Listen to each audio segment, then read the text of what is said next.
Salam, xoş gördük sizləri. Bugünkü mövzumuz xəritə, onun növləri və xəritədə təsvir vasitəsi və üsullarına baxacağıq. İlk növbədə baxaq görək kartoqrafik modelləşdirmə nədir? Kartoqrafiya elmi ümumiyyətcə xəritələrin çəkilməsində məşğul olan bir elm sahəsidir. Kartoqrafik modelləşdirmə deyəndə hər hansı bir coğrafi hadisə və prosesin modelinin və yaxud da maketinin hazırlanması nəzərdə tutulur. Misal üçün, Telluri cihazı günəş, yer və ayın hərəkətini real əks etdirən bir cihazdır, coğrafi cihazdır. Və yaxud da xəritələr.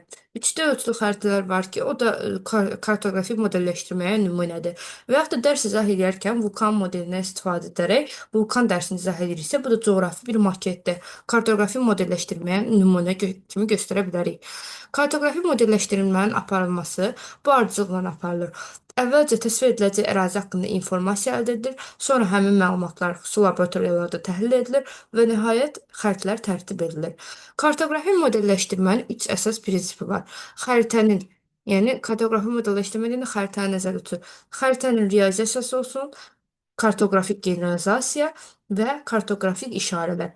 Realizasiyası deyəndə coğrafi koordinatlar, dərəcə toru, miqyas, yeni hesablama ilə bağlı nə hissəmiz varsa, onların hamısı xəritənin realizasiyasına aiddir. Kartoqrafik generalizasiya deyəndə generalizasiya ümumiləşdirmə deməkdir. Xəritələrdə miqyasından, məzmunundan və məqsədindən asılı olaraq coğrafi obyektlərin çıxarılmasıdır. Kartoqrafik işarələr isə şərti işarələrdir ki, coğrafi obyektləri təsvir etmək üçün istifadə etdiyimiz şərti işarələrdir bu işarələr. Kartoqrafik modelləşdirmənin üç prinsipinə aiddir bunlar.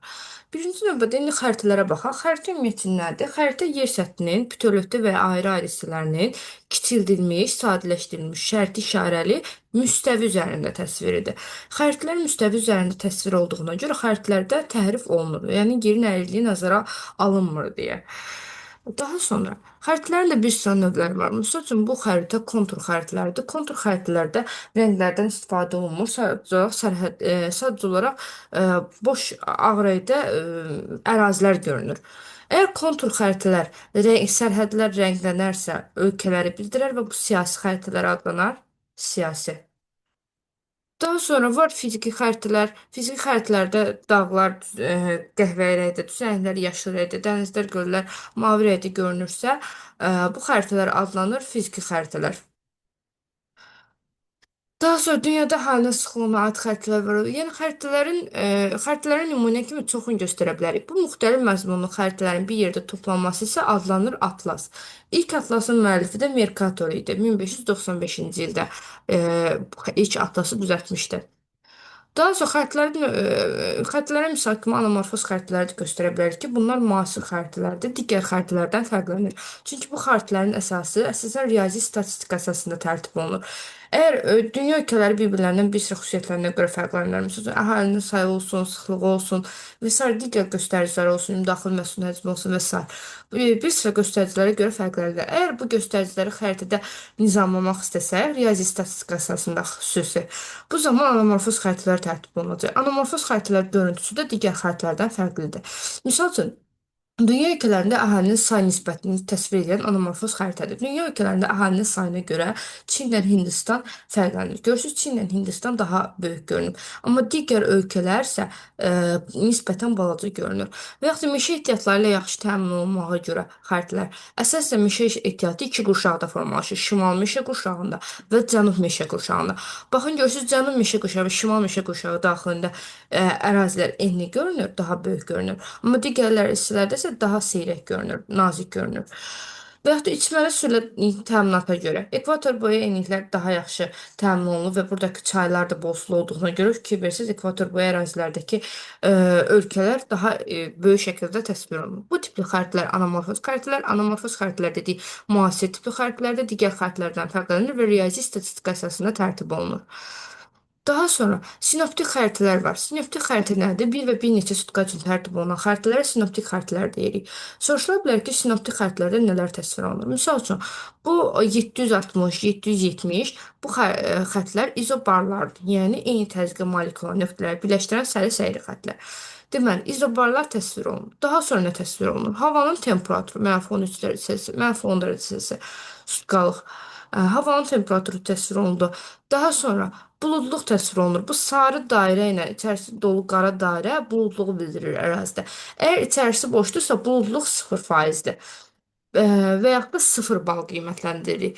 Əgər içərisi doludursa, tam şəkildə qara varsa, yəni bura tam şəkildə qaralanmışsa, bu buludlu ərazi buludludur 100% və yaxud da buludluq 10 ballıq şkala ilə dəyərləndirilir. Buludluq 10 baldır.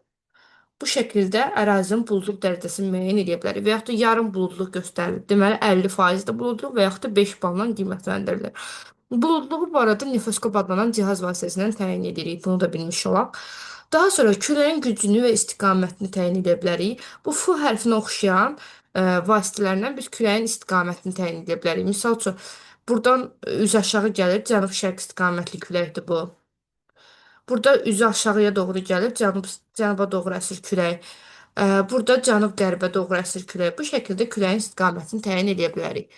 Daha sonra küləyin gücünü də təyin edə bilərik. Küləyin gücün bu xətlərə əsasən təyin edirik. Bu uzun xətt həmişə 2 bal götürülür, uzun xətt. Bu qısa xəttlər isə 1 bal dəyərləndirilir, 1 bal. Qısa xətlər toplanır, vurulur uzun xəttə. Qısa xətlərimiz 2 dənədir. Hərəsi 1 bal olaraq toplandı 2 bal. 2 ilə vurduq uzun xəttin qiymətinə 2 bala, elədi 4 bal. Küləyin gücü 4 bal imiş. 2-yi vurduq 2, elədi 4 bal. Və yaxud da misal üçün burada baxaq 3 dənədir. Bu küləyin qiymətini dəyərləndirək. Onu çəkirik olduğumuz kimi. Dedik ki, uzun xətt həmişə 2 baldır. Bu fonun əsas hissəsi. Qısa xəttlər isə 1 baldır. 1 ballarda yazdıq. Sonra qısa xəttləri topladıq. Elədi 3 bal. 3-ü də vurarıq uzun xəttə 2-yə. Deməli küləyin gücü 6 baldır. Əgər bir dənə belə xətt olsa heç nə olmasa, deməli küləyin gücü 2 baldır. Əgər belə bir dənə olsa, bura 1-dir, burada 2-dir. Vurarıq eləyər 2 bal. Daha doğrusu bir dənə belə xətt olanda külək yəni yoxdur o deməkdir. Daha sonra nə təsvir olunur? Hava, yağıntının növləri təsvir olunur. Məsəl üçün, qar təsvir olunub, qar təsvir olunub. Yağış indi yoxdur bu xəritədə, çünki biraz yuxarı hissədir və bura soyuq olduğuna görə və qış ayı təsvir olunduğuna görə yağıntının növü qar kimi qeyd olunub. Daha sonra nə təsvir olunur? Bu göy xəttlər bunlar. Soyuq atmosfer cəbhəsində mülayim iqlim qurşağının daxilində yaranır. Bu isə isti atmosfer cəbhəsidir. Atmosfer cəbhələri təsvir olunur. Yəni sizdən soruşdular, sinoptik xəritələrdə nələr təsvir olunur? Deyəcək küləyin gücü, istiqaməti, buludluq, təzyiq, havanın temperaturu, atmosfer cəbhələri bunlar təsvir olunur. Daha sonra burada bir dənə topoqrafik plan düşüb, bunu da izah eləyək. Topoqrafik plan miqyası 1/2000 və ondan böyük olan miqyası təsvir edir. Daha dəqiq ərazilərin təsvirində istifadə olunur və kiçik ərazilərin təsvirində istifadə olunur. Daha sonra xəritələrin təsnifatına baxsaq, xəritələr 3 yerə bölünür təsnifatına görə. Miqyasına, məzmununa və ərazi əhatə etməsinə görə bölünür. Miqyasına görə xəritələr böyük miqyaslı xəritələrdir. Bu xəritələr topoqrafik xəritələr adlanır başqa cür. Miqyası 1/10.000-dən 1/200.000-ə qədər olan xəritələrdir. Daha kiçik əraziləri təsvir edir və daha dəqiq təsvirdir. Orta miqyaslı xəritələr icmal topoqrafik xəritələr adlanır. Miqyası 1/200.000-dən 1/1 milyona qədər olan xəritələrdir. Dəqiqliyi artıq azalır bu xəritədə. Üçüncü isə kiçik miqyaslı xəritələr ki, bunlar da icma xəritələri adlanır. Miqyası 1/1 milyon və ondan kiçik olanlar, yəni 5 milyon, 9 milyon bu şəkildə deyir. Miqyasda tərsinəlik var. Əhatə edir. Bu kiçik miqyaslı xəritələr əsasən daha böyük ərazilərə əhatə edir. Məsələn, yer kürəsini və yaxud da materikləri daha geniş ərazilərə təsvir etmək üçün istifadə olunur və buna görə də təhrif burada çox olur. Generalizasiya çox olur. Qabaqda generalizasiyanı daha aydın izah edəcəm. Bunlar miqyasına görə növləri idi. Məzmununa görə 3 yerə bölünür. Ümumi coğrafi, tematik və kompleks xəritələr. Ümumi coğrafi xəritələrdə hər bir komponent eyni səviyyədə təsvir olunur. Bura əsasən fiziki və iqtisadi xəritələrə aiddir. Nə ki fiziki iqtisadi xəritə deyirik, bunlar aid olur ümumi coğrafi xəritəyə. Tematik xəritələrdə konkret bir mövzudan bəhs edirik. Məsəl üçün Azərbaycanın iqlim xəritəsi. Nədən bəhs edir? İqlimlə. Azərbaycanın faydalı qazıntılar xəritəsi nədən bəhs edir? Faydalı qazıntıdan. Azərbaycanın oroqrafik xəritəsi nədən bəhs edir? Bir dənə relyefdən. Deməli, bunlar aid olur tematik xəritəyə, əgər bir mövzudan bəhs edirsə.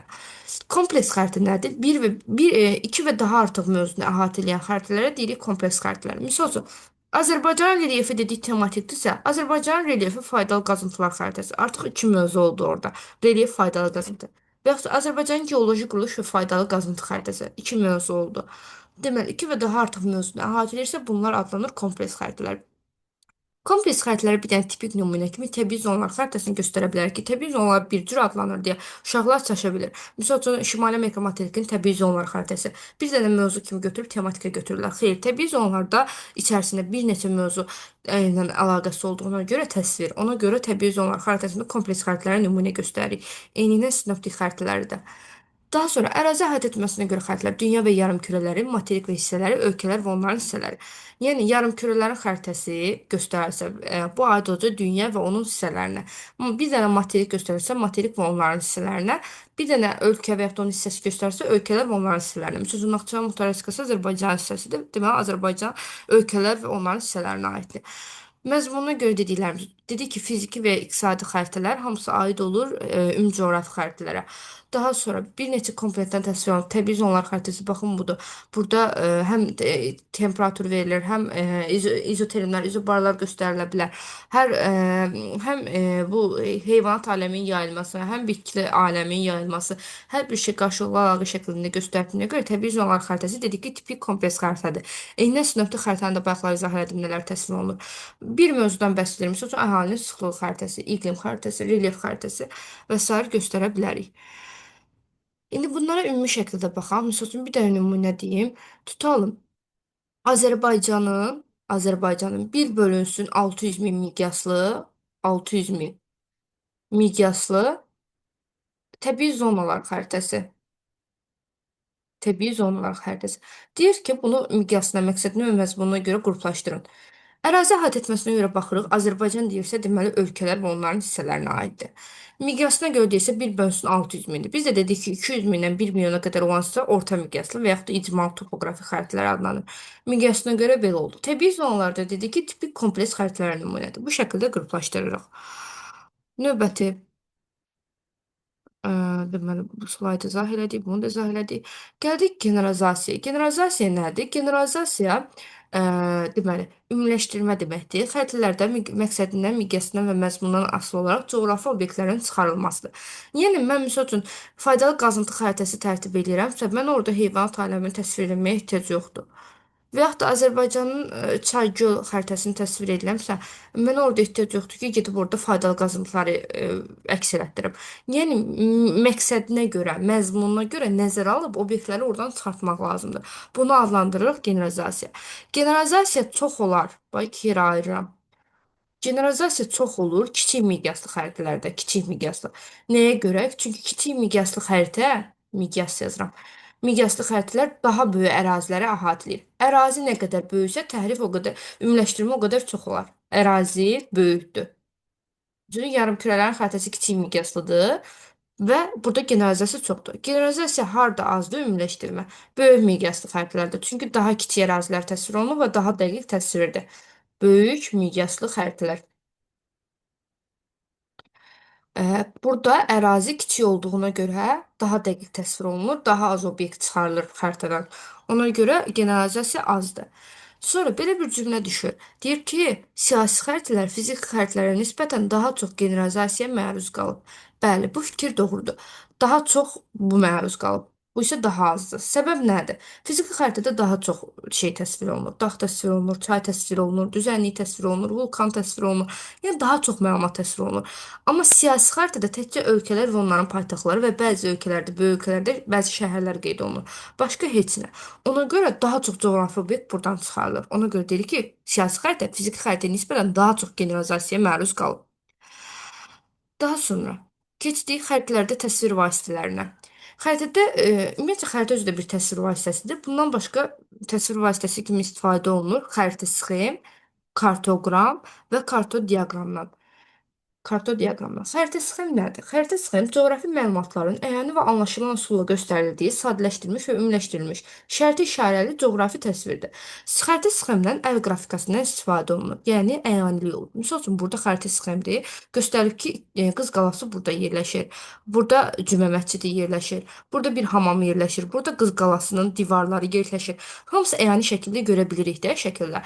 Buna deyirik, ona görə deyirik ki, əl qrafikasından istifadə olunur. Misal üçün getdiniz Nəbadət bağına ekskursiya zamanı ekskursiyaya giriş edərkən Nəbadət bağının girişində parkın nə harda yerləşdiyini göstərən bir xəritə sxemi təsvir olunur. Bax, bunlar xəritə sxemidir. Və yaxud da Bakı metropolitenində metropolitenin stansiyaları qeyd olunub, yanlarında coğrafi obyektlər əyanilik verilmiş. Qız Qalası bu içəri şəhərdədir. Nə bilim, Koroğluda Olimpiyada stadionunun şəklini qoyub. Bu şəkildə əyaniliklər verilir. Bu cür təsvir adlanır xəritə sxemi. İkinci təsvir vasitəmiz kartoqramdır. Kartoqram nədir? Kartoqram hər hansı bir göstəricinin ərazi daxilində dəyişməsini vizual olaraq əks etdirir. Vizual nədir? Görüntü olaraq. Misal üçün, taxıl sahəsidir. Taxıl sahəsi necə əks edilib? Bu qədər hissəsində 40-50 sentner hektarında məsələn buğda əkilib. Bu qədər hissəsində 20-30 sentnerində qarğıdalı əkilib. Burada çəltik əkilib. Bu şəkildə əyanilik var. Görürük ki, bu qədər hissəni əhatə edir.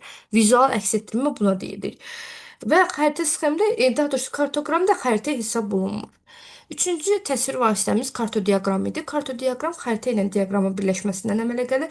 Bu da məlumatlar əsasən həndəsi fiqurların köməyi ilə verilir. Həndəsi fiqurların ölçüləri əsasən iqtisadi göstəriciləri müqayisə etmək üçün istifadə olunur və həndəsi fiqurların ölçüləri mühüm əhəmiyyət kəsb edir. Ölçülər nə qədər böyüksə, orada kəmiyyətində böyük olduğunu göstərir. Misal üçün, onun içərisində bölgü kimi verə bilər. Ağac emalı bənövşəyi rəngdədir, nə bilim, yeyinti mavi rəngdədir, yüngül sənəyi yaşıl rəngdədir. Deyə bilər ki, ən az hansını, ən zəif hansı sənəyə inkişaf edib. Baxarıq ki, ən az yaşıl görünür, yüngül sənəyədir. Ən çox hansı sənəyə yaxşı inkişaf edib? Maşın qayırma və yeyinti sənayesi. Bu şəkildə də bölgə apara bilərik və burada rayonların adı yazılsa, deyər ki, ən yaxşı iqtisadiyyatı inkişaf eləmiş rayonlar hansılardır seçərik. Məsələn, ən böyük dairələr bunlardır. Deməli, bu şəhərləri seçə bilərik. Bu şəkildə. Bunlar da xəritədə təsvir vasitələri oldu. Növbəti keçdik xəritədə təsvir üsulları. Xəritədə 5 təsvir üsulumuz var. Əsasən tematik xəritələrdə istifadə olunur bu üsullar. Birinci üsulumuz keyfiyyət fonu üsulu adlanır. Keyfiyyət fonu üsulunda bütün ərazi hansı keyfiyyət əlamətinə görə fərqləndirildikdə tətbiq olunur. Məsələn, siyasi xəritələrdə dövlətlərin sərhədlərini deyə bilərik. Düzün, yağıntıların paylanması xəritəsində göstərə bilərik buna nümunə. Bir dənə buna açar söz kimi onu deyim ki, keyfiyyət fonu üsulunda rənglər dəyişdikcə bir şkala olmalıdır. Burada şkala da dəyişməlidir. Məsələn, hər bir rəng çaları yuxarıya doğru getdikcə burada şkalada dəyişiklik baş verməlidir. Buna deyirlər keyfiyyət fonu üsulu. Areal üsulu ilə keyfiyyət fonu üsulu, ikinci üsulumuz arealdır. Areal üsulu ilə keyfiyyət fonu üsulu bir-birinə çox oxşuyurlar. Rənglərdə də istifadə olunduğuna görə.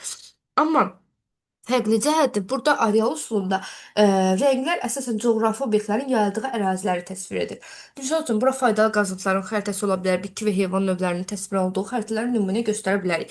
Buradakı rənglər hər bir rəng bir dənə coğrafi obyektin adını bildirir. Burada şkala yoxdur. Misal üçün, bu 3 yazılan rəng burada enliyarpaqlı meşələr təbii zonasını göstərir. 2 yazılan ab-subab çəmənlərini göstərir. Coğrafi obyektlərin adları verilir burada. Heç bir şkala yoxdur. Şkala nədir? Bu rənglərin dəyişməsidir. Bu şəkildə fərqləndirə bilərsiniz. Növbəti təsvir üsulu kimi nöqtələr üsulunu göstərə bilərik. Nöqtələr üsulu əsasən coğrafi obyektlərin ərazi üzrə yayılmasını müəyyən edir və onların kəmiyyət göstəricilərini xarakterizə edir. Hər bir nöqtə bir kəmiyyət göstəricisi bildirir. Misal üçün, ən çox da əhalinin sayı, heyvanların sayı ilə bağlı olan xəritələr bunlar tərtib olunur. Misal üçün, aşağıda verir ki, 1.100 nəfərdir. Tutalım deyir ki, nə bilim, Çiçəkli kəndinin əhalisi sayını tapın. Çiçəkli kəndinin sərhədini gətirib qoyarıq bura. Qırmızı xəttindən ayırdıq Çiçəkli kənd. Çiçəkli kəndində neçə dənə nöqtə var sayarıq. 1 nöqtə, 2 nöqtə, 3 nöqtə, 4, 5, 6, 7, 8, 9, 10, 11, 12. 12 dənə nöqtə var. 12-ni də vurarıq bir nöqtənin sayına, yəni 100 nəfərə. Alarıq ki, Çiçəkli kəndində 1200 nəfər əhali yaşayır. Bu şəkildə hesablama apara bilərik. Dördüncü təsvir üsulumuz izoxətlər üsuludur. İzoxətlər üsulunda bir sıra izoxətlərdən istifadə olunur ki, bunlar da əsasən hadisə və proseslər xarakterizə edir. Misal üçün, izoxətlərdən izobar var, izobar. Burada izonu yazım, digərlərinin adını yazacağım, qıraqdan ox çəkəcəm. İzoxətlərə aiddir. Misal üçün, izoterim. Terim temperatur sözündən əmələ gəlib, eyni temperatura malik nöqtələri birləşdirən səli-səyli xətlərdir. İzobar var. İzobar eyni təzyiqə malik olan nöqtələri birləşdirir. İzoqiyet var. İzoqiyet eyni yağıntıya malik olan nöqtələri birləşdirən səli-səyli xətlərdir. Daha sonra izobat var. İzobat. Batiska sözündən gəlib, batisfer sözündən gəlib, amma batmaq kimi yadınızda saxlaya bilərsiniz. Eyni dərinliyə malik olan nöqtələri birləşdirən əyri xətlərdir. Sonra izoqalin var. Qalin. Bu eyni duzluğa malik olan nöqtələri birləşdirən səli-səyri xətlərdir. İzoqamin var. Eyni buxarlanma qabiliyyətinə malik olan nöqtələri birləşdirən səli-səyli xətlərdir. Daha sonra hələlik bunlar kifayət eləyir. Ən yadda qalanlarını dedim. Bunlar da izoxətlər üsuluna nümunədir. Daha sonra gəldik hərəkət xəttləri üsulu. Hərəkət xəttləri üsulu yer səthindəki obyektlərin hərəkət istiqamətini göstərir. Bunlara okean cəryanlarını, gəmiləri, çayların axın istiqamətini, təyyarələri, avtomobilləri və sair nümunə göstərə bilərik. Bugünkü dərsimiz bu qədər idi.